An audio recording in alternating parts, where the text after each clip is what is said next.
So dito nga po tayo mga kababayan sa Ongpin Street dito po sa may Binondo. So isa ito sa mga talagang dinadayo dahil nga po dito yung mga Chinese, no. At ito yung ating pupuntahan, itong estero dito. So may mga napapansin po ako mga kababayan, merong konting plaza, no, na itinayo po dito sa may estero na ito. At ayun po mga kababayan, yun yung ating pupuntahan sa ngayon. So bago tayo pumunta doon, ipapakita ko sa inyo dito yung sitwasyon ng estero na talaga namang wala namang masyadong maraming basura na naitapon dito sa estero na ito. Kumbagat maitim lang yung tubig po mga kababayan. Ayan, lahat ata na estero na pupuntahan ko, ganito po yung tubig talaga, maitim. No, so yun yung plaza na pupuntahan po natin. So parang ano siya, no, Esplanade style. Kasi sa gilid siya mismo. So umabot pa ata dun sa dulo titingnan lang natin yung sitwasyon dyan. So dito tayo sa may Binondo. So daming tao ngayon mga kababayan, no. Pagpasok ko dito kanina talagang pinipilahan yung mga bawat tindahan Ayan, so as you can see, grabe So pupunta tayo dun sa may plaza na ginawa. Ayan, matagal na rin ata na gawa yung plaza na yun So yun yung pupuntahan natin yan.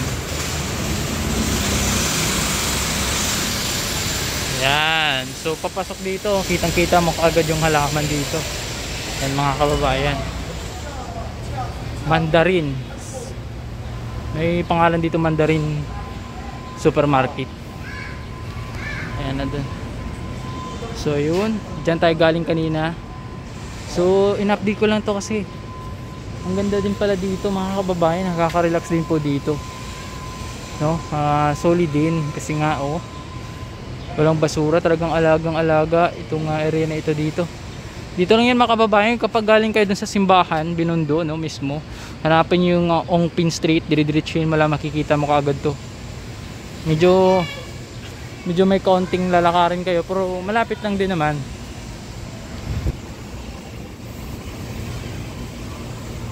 Ayan po dito yung tubig na na medyo maitim, saka talagang maitim talaga siya. Grabe Punta tayo dun sa dulo. So, tingnan natin yung sitwasyon dun sa dulo. Ayan, tayo dito sa dulo. Tingnan natin yung sitwasyon. Meron nga po mga kabahayan dito sa may gilid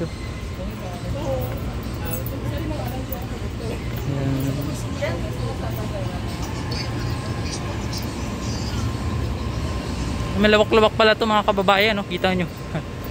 Ganda. Ayan, meron palang plaza dito. Ngayon ko lang talaga to nakita So dito man nakikita niyo meron talagang kabahayan, bahay yan. Ayan, grabe, ang ganda. Ayan, may mga manok pa po dito. Mga manok. Ayan kitang kita nyo yan. Ayan. So ang ganda naman po talaga naman dito mga kababayan. Nakikita nyo naman nakaka-relax din po dito. At higit sa lahat, wala pong amoy. Kumbaga wala pong basura, nakakalat-kalat, hindi masangsang yung amoy, hindi katulad ng mga ibang estero na sobrang sangsang.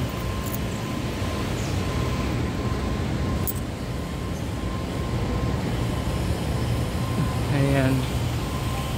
So dito tayo, bababa tayo dun sa kabilang area.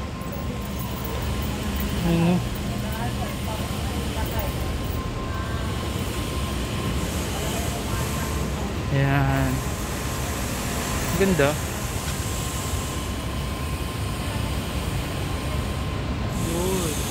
Yung mga halaman dito. Ayan.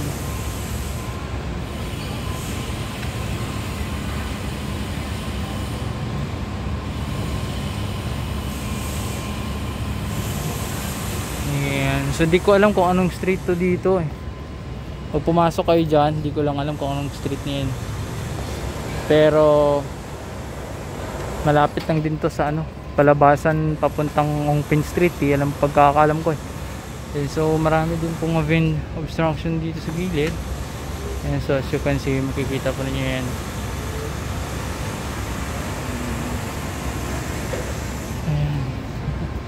Ayan. Ang ganda din pala po dito, solid po. So meron tayong security dito na nagbabantay para manatiling malinis yung area. Ayan, ang ganda. Yan. Mga kababayan, please don't forget to like and subscribe. May mga manok dito. And comment down below kung ano yung masasabi nyo dito sa ating update patungkol nga po dito sa estero nito. Ngayon ko lang ito nakita. Mayroon pala siyang plaza dito, konting plaza. So ano siya, parang Chinese yung nagmamay-ari nito. No, kasi building na ito. Ayan, Mandarin Street, Mandarin Street, sorry, Mandarin Supermarket. Yan yung sakop nila itong plaza na ito. So konting update lang patungkol dito, at least kahit papaano nasubaybayan nyo na uy, mayroon pala ditong bagong pasyalan. So, pwede kayo mag-relax dito, or yan, may yung nakikita ninyo na sala ng net screen, yung mga basura na dadaloy sana papunta dun sa kabilang area. Sumabuti at mayroon silang mga pangharang na inilagay para kahit papaano hindi diretso yung basura. Hindi, papunta pala dito yung agos. Ayan, so dito lang yung may mga bahay dito sa gilid, pero sa kabilang area meron naman siyang harang. Kahit papaano meron siyang harang na ano, sa may gilid ng estero. Ayan, so kitang kita nyo, no? Solid din naman. Alright, so balik tayo sa kabila. Tayo dito sa kabila. Tingnan din natin yung itsura dito sa kabila.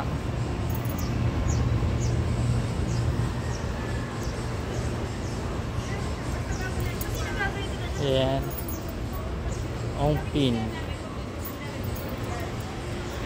Street.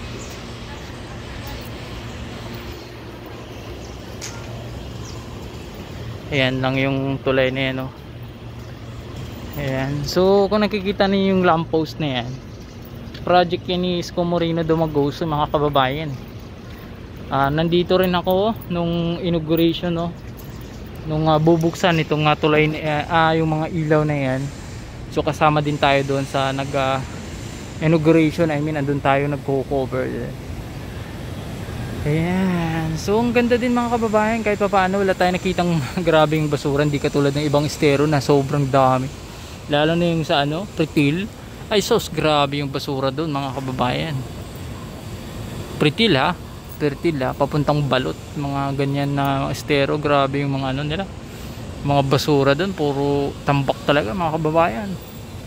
Papuntang Happyland daw, doon ka makakita ng basura na bundok. Hanggang Velasquez, hanggang yung tinatawag na Smoky Mountain. Ayan, puro basura yung Smoky Mountain, mga kababayan. Ayan. And then punta tayo sa kabila. Ong Pin Street. Dito Ong Pin Street. Yan.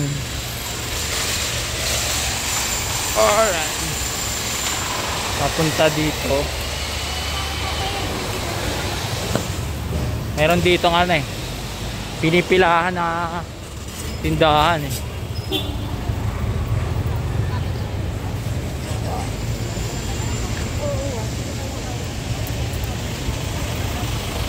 Ayan o.